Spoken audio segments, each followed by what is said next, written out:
ताज्या बातम्यांसाठी महान करेला सबस्क्राइब करा आणि बेल आयकॉनला क्लिक करा।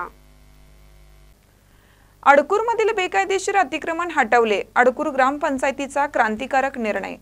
कोल्हापूर गडिंग्लज अडकूर नागनवाडी चंदगड कोदाळी रस्ता राज्य महामार्ग क्रमांक 189 या रस्त्यावर 118-200 मध्ये डाव्या बाजूला रस्त्याच्या मध्यापासून 15 मीटर अंतरावर शासकीय हद्दीत सुरेश यशवंत घोरपडे यांनी अतिक्रमण केलं होतं।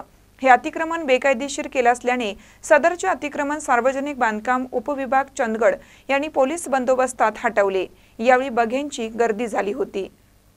उपस्थित सरपंच सचिन गुरव, उपसरपंच उज्ज्वला देसाई, बंडू राणे, अनिल कांबळे, ग्रामपंचायत सदस्य अभिजित देसाई, शिवराज देसाई, बाळू घोळसे, सागर इंगवले, नंदकुमार सावर्डेकर, सदानंद चनगडकर, पोलीस पाटील गुरव, सर्कल तरडे, ग्रामसेवक घाटगे, तलाटी शिरगावकर, कोतवाल दीपक इंगवले, सार्वजनिक बांधकाम विभागाचे फर्नांडिस, मोजणी विभागाचे विलास देसाई, चंदगड पोलीस स्टेशन विभागाचे देसाई व ग्रामपंचायत अडकूरचे सर्व कर्मचारी उपस्थित होते। महानकरी न्यूजसाठी प्रकाश ऐनापुरे, चंदगड।